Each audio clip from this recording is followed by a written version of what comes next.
30 Minutos de Fluminense, o podcast do Globo 100% dedicado ao torcedor tricolor.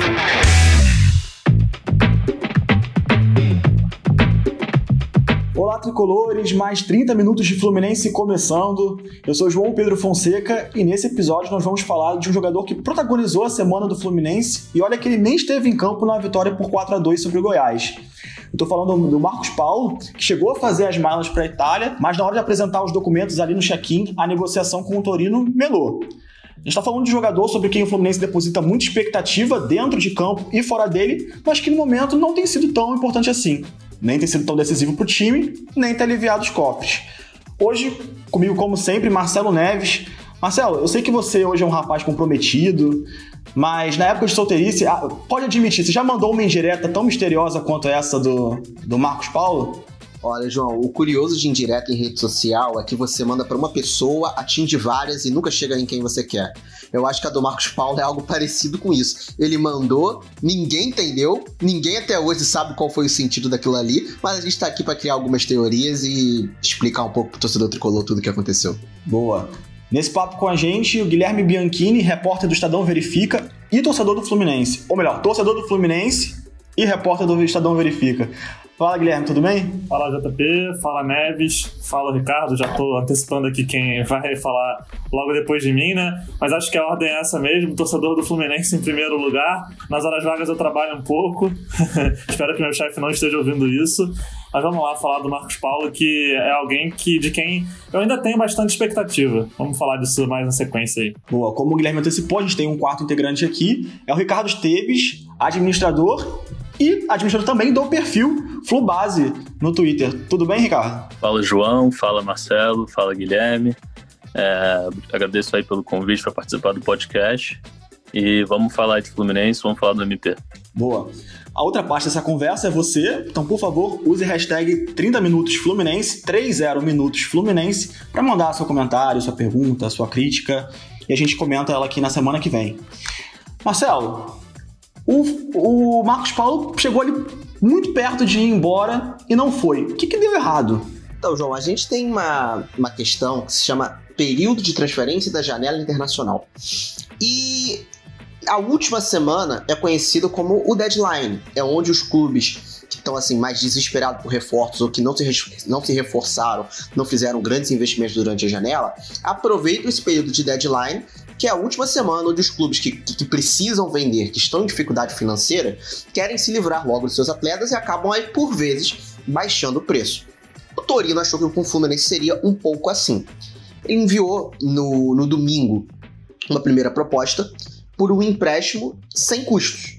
O Fluminense enviou uma contraproposta, exigindo o custo pela transferência e aumentando o valor da possibilidade de compra. O Torino respondeu, aceitou o termo do Fluminense, mas queria pagar parcelado, de uma forma que o Fluminense não aceitou. O Fluminense mandou uma quarta contraproposta e o Torino não respondeu mais. E depois acertou com 2 outros jogadores da mesma posição do Marcos Paulo e acabou que a negociação melou. O que a gente pode tirar de conclusão disso? A bagunça, que é um pouco desse deadline day, como se chama na Europa, de que em 24 horas, que foi 2 contrapropostas foram nas últimas 24 horas, um jogador pode estar de mala pronta e amanhã ele continuar no clube. Ou o jogador pode sequer saber que está negociando com outro clube e está viajando. Eu acho que o do Marcos Paulo é uma questão muito de o Torino desesperado para fechar com reforço, o Fluminense querendo vendê-lo para fazer caixa, só que essa falta de acordo em termos de transferência acabou melando a negociação. Boa. E, ele acabou ficando. Isso é positivo para o Fluminense ou não, Guilherme? Olha, depende do ponto de vista, né? Porque do ponto de vista técnico, sem dúvida, é positivo.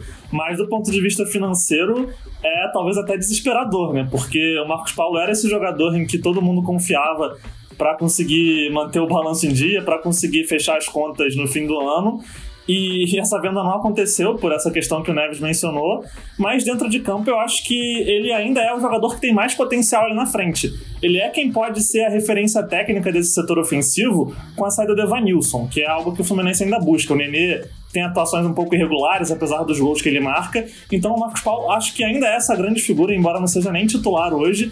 Então eu acho que se ele botar a cabeça no lugar, se ele conseguir recuperar um pouco do nível que já mostrou no Fluminense, tanto na base quanto no profissional, é alguém que pode salvar o ano de uma outra forma que não seja nas finanças. Agora, ele tá para ser vendido já há um bom tempo e ainda não foi, né?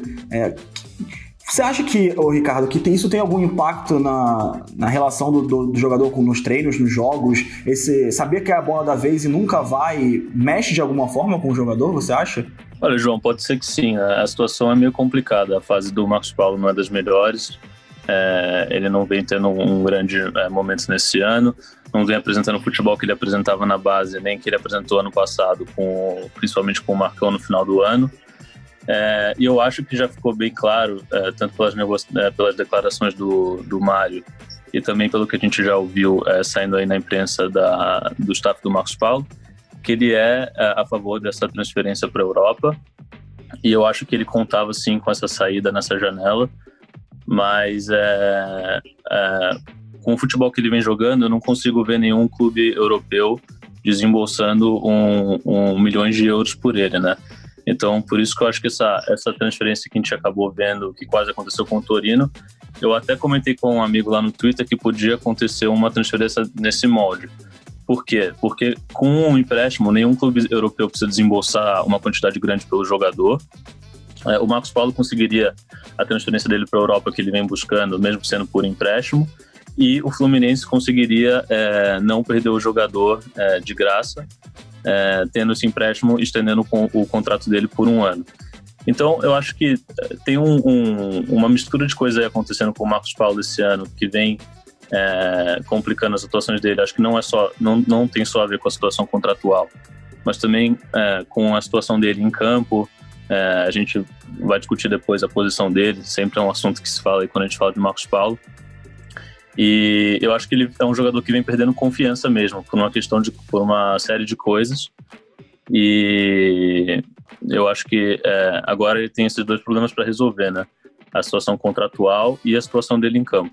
Agora você falou aí que parece que ficou claro que ele realmente queria essa negociação, e isso até rendeu a indireta que eu brinquei na abertura do nosso episódio com o Marcelo, e o Marcelo pode explicar melhor aí qual foi a reação da torcida que pode ter provocado essa indireta do Marcos Paulo, que é uma das teorias principais aí nas redes sociais. Então, não dá pra dizer, por exemplo, o Marcos Paulo escreveu isso pra isso, porque só o jogador pode vir a público esclarecer. Mas do que a gente conversa, do que a gente apura, do que a gente sabe da questão, é que o Marcos Paulo, uma das coisas que chateou ele foi comentário de rede social. Torcedor que, ao saber que ele estava indo pro Torino, indo marcar perfil dele em Twitter, em Instagram, dando graças a Deus que ele tá saindo, xingando, chamando de mercenário, essas coisas a gente sabe que chateia o jogador, e o Marcos Paulo tava ouvindo muita teoria se criando sobre isso, e publicou uma mensagem que, de fato, nesse ponto faz sentido. Em um mundo de mentiras, ser de verdade assusta. Muita gente falou que poderia ser uma indireta pro Odair, e aí eu já acho que não faz muito sentido, porque o Odair, ele não tem um problema específico com o Odair. O Odair colocou ele no banco, ok, mas não há uma rixa, uma briga entre treinador e jogador. Então, o que eu converso com as pessoas, o que eu apuro, eu acho que tem muito mais a ver com torcedor reclamando, xingando, marcando ele em rede social, do que necessariamente um problema interno com o presidente ou com o treinador, por exemplo. E agora, essa negociação fracassada com o Torino deixou o Fluminense um pouco com a corda mais no pescoço, porque o Marcos Paulo tem contrato apenas até a metade do ano que vem, então a partir de janeiro ele já pode assinar de graça com outro clube. E apesar das circunstâncias que envolvem o jogador serem diferentes, já cresce um pouco a desconfiança de que ele possa ser o novo Evanilson, no sentido de que pode deixar o clube sem a recompensa financeira que o Fluminense esperava e que precisa, né? Quais as chances de o Marcos Paulo repetir o Evanilson? Grandes, porém menores. Eu explico. O Marcos Paulo, em breve, poderá assinar para contrato com outro clube, porque ele tem contrato até junho de 2021, e é uma situação muito parecida com a do Evanilson. O Evanilson, quando chegou o momento de renovar, ele não quis e decidiu seguir a carreira dele, porque ele não se sentiu valorizado pelo Fluminense no período que estava no clube. O Marcos Paulo é um pouco diferente, porque o Marcos Paulo é valorizado. O Marcos Paulo sempre foi tratado como joia, sempre foi tratado como garoto que vai ser vendido por milhões. O Marcos Paulo foi alçado até cedo demais, atrapalhou um pouco até a transição dele pro profissional, junto com o João Pedro, porque ele era, junto com o João Pedro, a grande aposta do Fluminense para lucrar bilhões. Mas é uma situação contratual incômoda. E, por exemplo, caso o empréstimo para o Torino fosse acertado, uma das cláusulas era renovar o contrato do Marcos Paulo por mais um ano, para, se o Torino quiser exercer opção de compra ou se o Marcos Paulo voltasse, o Fluminense pudesse lucrar mais em cima dele. Então, mesmo que o Marcos Paulo saísse agora, já teria uma renovação de contrato engatilhada com ele. Então eu acho que mesmo com ele não indo, ele não vai bater tanto o pé pra não renovar. Então eu acho que existe sim a chance dele ser um novo Evanilson. Eu acho que o trato do Fluminense com os jogadores agora vai ser muito colocado à prova, porque quando o Evanilson não renovou, o Mário alegou que o problema foi da gestão passada, do tratamento da gestão passada, que de certa forma ele tá certo, mas agora o problema é todo do Mário Bittencourt. E aí o Mário vai ter que mostrar tato. Eu acho que vai dar certo, eu acho que renova, mas é uma questão que sim, pode ser preocupante pro Fluminense caso ele não queira renovar.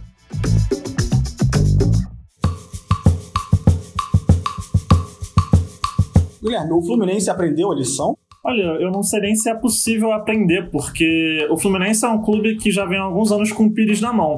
E eu acho que a tendência é que isso sempre se repita enquanto não resolver essa situação estrutural. Acho que é uma questão muito mais estrutural do que específica. Não é questão de ter aprendido com o Evanilson, de correr o risco de acontecer com o Marcos Paulo. Se o Fluminense não conseguir se sanear financeiramente, se não conseguir resolver esse problema no médio e longo prazo, vão ter muitos Evanilsons e muitos potenciais Marcos Paulo que vão passar por essa mesma situação que está acontecendo agora. Mas acho que o Neves tocou num ponto importante, mudando um pouco o assunto, sobre essa questão do Marcos Paulo ter subido muito cedo e as expectativas desde lá atrás serem muito altas. O Marcos Paulo tem só 19 anos. A gente às vezes esquece isso, de que ele é muito novo. Ele é de 2001, ainda me assusto com os jogadores que nasceram depois de 2000, mas ele tem só 19 anos, então é uma idade muito jovem ainda, ele tem muito potencial para ser explorado, então acho que a gente tem que pegar um pouco mais leve na hora de determinar já que ele não deu certo, já tem que ir embora, não é uma decepção já no time. Ele tem só 19 anos, gente. Vamos acalmar um pouco, esperar o jogador se desenvolver. Uma cabeça que desde cedo teve que se acostumar com esse sucesso na base, então era muita mídia em cima dele desde 15, 16 anos. Então a gente tem que entender um pouco mais o lado do jogador também e não fazer logo, e não determinar logo que ou é um fracasso ou é um sucesso. Vamos esperar ele se desenvolver mais, porque tem muito potencial para ser explorado ainda, e é o Fluminense que vai ganhar com isso. Talvez só nos próximos meses, talvez por mais um tempinho. O Marcos Paulo acabou se tornando um pouco de vítima da expectativa que se criou em cima dele, porque isso influencia não só no Fluminense, mas no mercado também. Não é só o torcedor que tem essa imagem de que um jogador de 19 anos, que já não é titular, que já não tá comendo a bola, acaba sendo uma decepção. O próprio mercado olha isso. O Fluminense, quando o Marcos Paulo surgiu, tinha expectativa de lucrar quase 10 milhões de euros numa venda do Marcos Paulo, que na cotação atual dá uns 65 milhões. Hoje é um valor que a gente vê como irreal. O Marcos Paulo jogando a bola que tá jogando não vai vender. Mas isso é muito diferente de falar que o Marcos Paulo é um jogador que não presta para o Fluminense. Então, o que o Guilherme falou bem, financeiramente ou dentro de campo, o Marcos Paulo ainda pode render. Quem sabe com mais um ano de contrato, com um pouco mais de confiança, talvez até com um novo treinador. Acho que o Amarelo pode virar. A gente já viu isso acontecendo com muitos jogadores, o Marcos Paulo pode ser mais um. Aquilo de expectativa que a gente sempre fala, né? O torcedor sempre quer que o jogador que a base dele revela seja o Neymar. Mas assim, o Neymar é um cometa, parece uma vez e nunca. E a maioria dos produtos das categorias de base são bons jogadores, mas que não vão ser esses gênios que resolverão todos os problemas. O Marcos Paulo não vai ser o cara que vai comer a bola de maneira absurda e fazer o Fluminense jogar o fino da bola. Ele pode ser um jogador bom como ele já mostrou que ele é, sem ter o peso de ser esse craque supremo que as pessoas querem que todo jogador seja, e querem que venda todo mundo por 40, 50 milhões de euros. Não é assim que a banda toca, né? Não, até comentando em cima disso, eu acho que o Marcos Paulo, ele é muito bom jogador, acho que isso não tem dúvida. Eu acho que ele ainda é um potencial craque.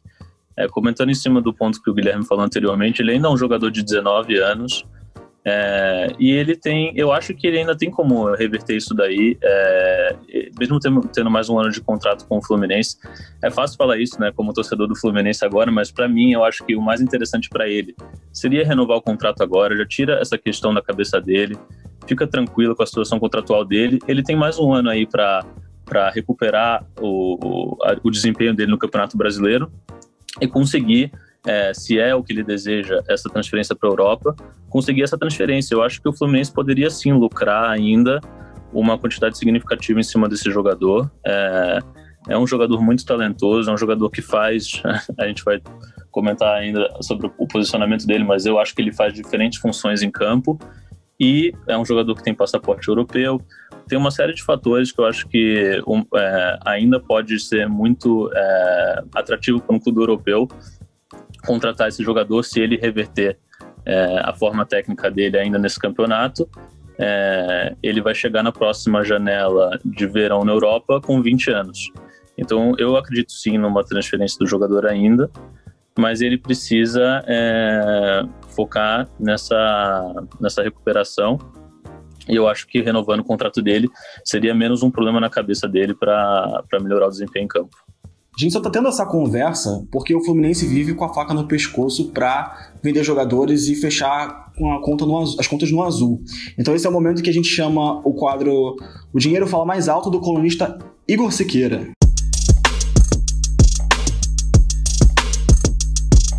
Olá, amigos do 30 Minutos de Fluminense. O Marcos Paulo ficou, a negociação não deu certo e ele foi um nome a menos a sair do clube na janela. Só que antes dele já se despediram do Fluminense Gilberto, Evanilson e o goleiro Marcelo Pitaluga. Tudo bem que a janela de transferências das principais ligas do mundo já fechou, né? Mas o torcedor pode estar se perguntando, será que o clube precisava vender tanto assim? Bem, o presidente Mário Bittencourt já disse, ele explicou pra gente inclusive numa entrevista. A solução de momento é vender jogador para pagar as dívidas. Quando a gente compara o orçamento para a temporada e o balancete do primeiro semestre do Fluminense, dá para entender melhor a razão desse número de transferências.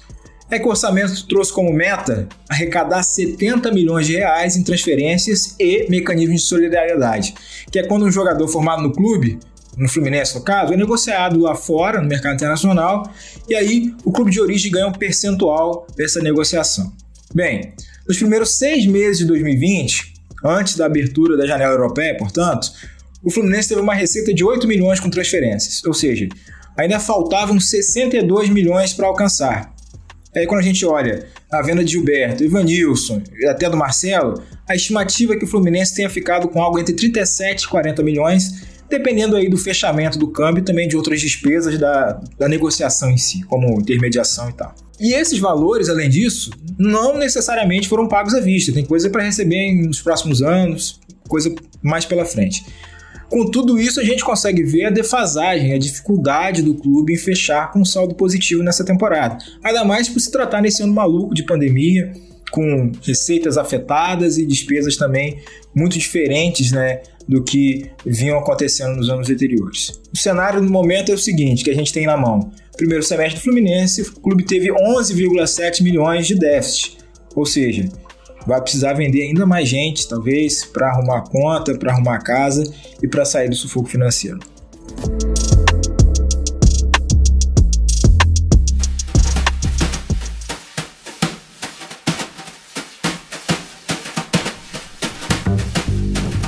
Valeu, Igor. Antes da participação do Igor, o Ricardo estava falando justamente sobre a capacidade do Marcos Paulo de fazer diferentes funções em campo. Bom, hoje ele não é um titular certo do time, mas você acredita que o Odair enxerga o Marcos Paulo distribuído em campo da maneira com que ele pode render mais? Ou existe uma incompatibilidade ali de proposta do treinador e virtudes do jogador? Não, eu acho que o Odair ele tem um esquema limitado em que ele não dá muita flexibilidade para características diferentes do jogador.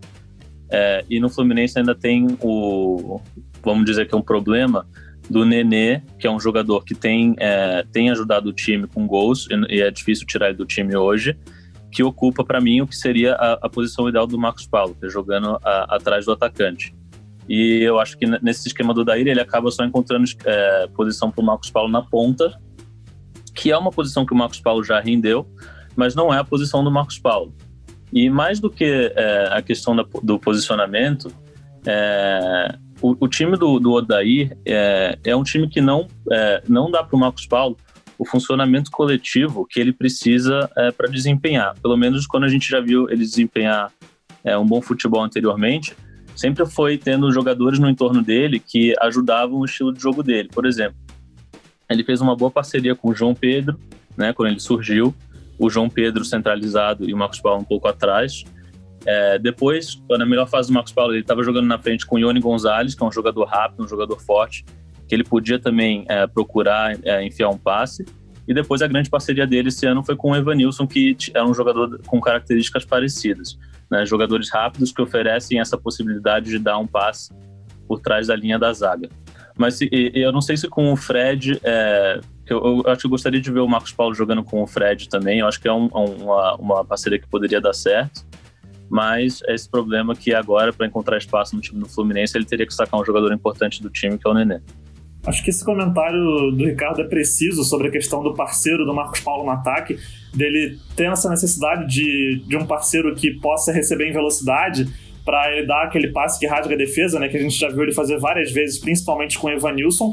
Mas eu acho que o Marcos Paulo, por ser um jogador essencialmente criativo, ele é muito mais criativo do que definidor, ele precisa de liberdade para se movimentar no campo, independentemente de onde ele comece jogando, seja na ponta, seja por trás do centroavante, seja como um 9, mas aí como um 9 eu acho que já tira um pouco do potencial dele por fixar na área. Eu acho que ele, como eu falei, ele precisa estar sempre em movimentação.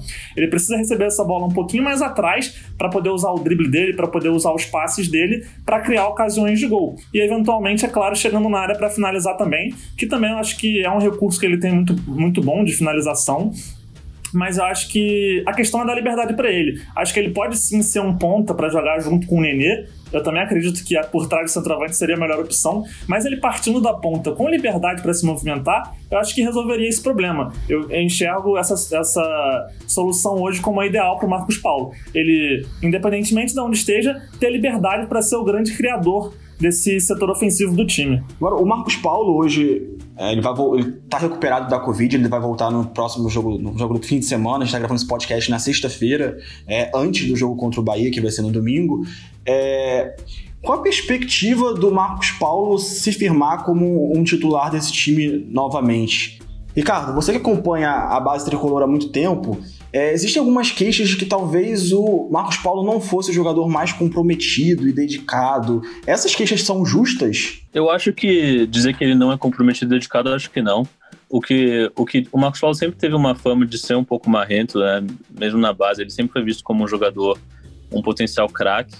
E eu acho que ele, às vezes, levava isso, acreditava muito nisso e se comportava em campo de uma forma que você podia falar que ele era um jogador marrento. Às vezes ele sumia um pouco do jogo também, aparecia querendo mais inventar uma jogada, fazer um lance de destaque, chamar a atenção com o drible, alguma coisa assim. Mas eu acho que ele sempre foi um jogador maturidade isso, né? Também, né? É importante lembrar que o Marcos Paulo é um jogador que subiu para o profissional com 17 para 18 anos, ou até 16 para 17 anos.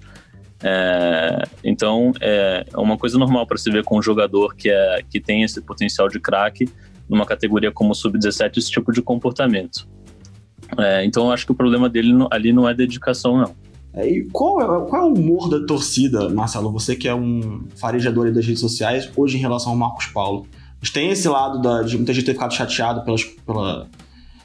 por achar que ele queria forçar uma saída e tal, mas o humor da torcida é pró-Marcos Paulo ou contra Marcos Paulo? João, eu já dei uma declaração meio polêmica aqui no podcast passado, que eu falei que o torcedor não gosta de xerém. O torcedor gosta de xerém quando faz gol. Eu acho que o torcedor ele tem uma falta de paciência quando o jovem não explode, que é um pouco até inexplicável, porque quando é um medalhão, quando é um ex-ídolo voltando, quando é um jogador basicamente de grife, a torcida tem uma paciência que não tem com o jovem, que é com quem deveria ter, porque obviamente o Marcos Paulo tem 19 anos, ele vai ser um jogador irregular, ele vai sofrer altos e baixos, ele precisa da paciência da torcida, porque ele está sendo jogado numa situação onde o normal é não dar certo. O normal, a gente tem que sempre lembrar, o normal é um jogador de 19 anos, 18 quando o Marcos Paulo subiu, que sobe para um profissional e é alçado aos leões para ser decisivo. O normal é não dar certo. Se a gente ainda tem uma expectativa em cima do Marcos Paulo, é porque algum diferencial ele tem. Mas, dito isso, pelo fato da torcida não ter paciência, hoje é uma impaciência quase total da torcida com o Marcos Paulo. Não digo nem 100%, não é unânime. Tem muita gente que ainda defende o Marcos Paulo, tem muita gente que ainda acredita nele, mas a base maior, eu diria que ainda tem uma impaciência, ficou um pouco chateada com essa saída e eu acredito que ele vai responder dentro de campo. Eu acho que, por hora, a impaciência vai permanecer. Essa questão dos gols do Marcos Paulo me lembra um pouco o caso do Rodrigo no Santos, que ele teve uma sequência de quase 30 jogos em que marcou só um gol. Eu lembro bem dessa fase do Rodrigo pelo Santos. Eu não sei como foi a reação da torcida santista na época, mas acho que o Rodrigo, quando ele subiu, talvez tivesse um patamar ali de expectativa semelhante ao do Marcos Paulo, quando ele também subiu para o profissional do Fluminense. E a gente está vendo o Rodrigo hoje como uma peça muito utilizada pelo Zidane no Real Madrid. Então acho que ter tido essa sequência com pouquíssimos gols em muitos jogos não eliminou o potencial do Rodrigo, porque ele ainda tinha muito para evoluir, e acho que é um exemplo importante pra gente citar. Eu acho importante lembrar também, galera, que o Marcos Paulo, ele é um bom finalizador, tá? Eu recomendo vocês buscarem vídeos aí do Marcos Paulo até jogando pelo Sub-17, ou até mesmo você que lembra do Marcos Paulo jogando no passado, quando ele jogou alguns jogos centralizado, ele fazia gols, ele é um bom finalizador, ele sempre foi. Acontece que esse ano, além de ele não estar fazendo gols, ele está perdendo muito gol feito. E aí que eu acho que é um problema mais de confiança ali, entendeu? Ele perdeu alguns gols decisivos, alguns gols em jogos importantes, como a final do Carioca contra o Flamengo, e isso tem pesado na cabeça dele. Você vê que tem lances ali que nem precisa de uma grande qualidade para definir o lance, e ele acaba errando, eu acho que por precipitação e por falta de confiança mesmo. Então eu acho que ele recuperando isso, e ele voltando a fazer gols, ele consegue recuperar essa confiança da torcida rápido. Essa má vontade, ela nem é uma coisa inteligente, né? Primeiro porque o jogador é um ativo do clube, em algum momento ele vai se reverter em dinheiro, então não é interessante você depreciar o próprio produto. E segundo porque, em era das redes sociais, engana-se quem acha que o torcedor não recebe, essa onda não chega até ele. Chega sim. E se a gente tá falando de um cara de 19 anos, só você pensar assim, todos aqui somos jovens, por favor, tá? Não pense que somos muito velhos, mas se a gente pensar como era a nossa cabeça aos 19 anos, essa é a cabeça que o Marcos Paulo tem, apesar de ser um cara que está exposto já a muito mais do que a gente estava exposto quando a gente tinha 19 anos. Então, isso mexe muito até com o desempenho dele. Então, não é uma postura inteligente. Eu acho que o grande recado que a gente pode dar para a torcida do Fluminense é paciência para tudo. Futebol não é imediato, futebol não é uma ciência exata. Futebol tem centenas de vertentes que fazem com que a bola entre ou não entre. Impaciência com o jogador de 19 anos contribui muito mais para a bola não entrar do que entrar. Impaciência com o jogador que recém subiu da categoria de base contribui muito mais para ele flopar e não ser vendido por milhões e acabar atrapalhando o clube financeiramente. Eu sei que é difícil a gente falar isso vendo fora da arquibancada. Eu sei que o torcedor é muito mais emocional do que racional, mas nesse ponto eu acredito que não é uma questão de emoção, é questão de entender que o jogador que tá ali é um ser humano também. Ele tem 19 anos, gente. Ele não é o Neymar, mas ele também não é qualquer jogador que você encontra por aí. Então paciência, porque ele tem talento e pode ainda render pro Fluminense. Vamos lembrar que as alternativas ao Marcos Paulo no ataque do Fluminense são bem desanimadoras, né? Então eu não vou nem citar esses nomes aqui para não deixar a gente um pouco triste. Vamos falar de outro nome que surgiu nessa sexta-feira em que a gente está conversando, está gravando esse podcast, que é do Jonathan Alves, atacante que já trabalhou com o Odair no Inter e que hoje está no Barcelona de Guayaquil, um time que está disputando a Libertadores. Marcelo, o que você pode falar sobre essa negociação? A tendência é de um desfecho positivo, e se positivo é positivo pro Odair em termos de opções, é mais interessante do que o que ele tem? Sim, o Fluminense negocia com o Jonathan Alves, não é o único centroavante que está na mira do Fluminense, tem outros nomes que a gente ainda está tentando apurar para descobrir, mas o Jonathan é um deles. Trabalhou com o Odair Helma no Internacional e é um caso muito parecido com o do Luca, que já foi até anunciado, que é outro jogador que trabalhou com o Odair que está chegando para o Fluminense. Eu acho que pode ser positivo sim, porque o Jonathan Alves é um jogador de qualidade, é um jogador que costuma fazer bastante gols, mas que não vai ser titular absoluto, que não chega para solucionar. E aí entra um problema que eu já falei em outro podcast. Qual é a identidade do Fluminense no mercado de transferência? O Fluminense vai realmente gastar um dinheiro que ele não tem num jogador que já tem mais de 30 anos, que o contrato provavelmente não vai ser longo, que foi reserva com o Odair no Internacional, ele chega para ser solução no Fluminense? Eu acho que não. Então, me fala muito assim, o Fluminense adora valorizar o seu trabalho de scout. Achou Michel Araújo, achou Dodge, achou um monte de jogador.